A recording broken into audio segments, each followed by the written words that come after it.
In front of me is Google Pixel 8i, and today I would like to show you how you can delete a password from Google Passwords Manager.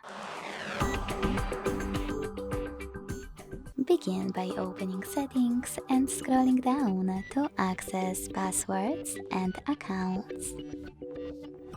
Then hit this gear next to Google under Passwords, Passkeys and Data Services, and click on Google Password Manager.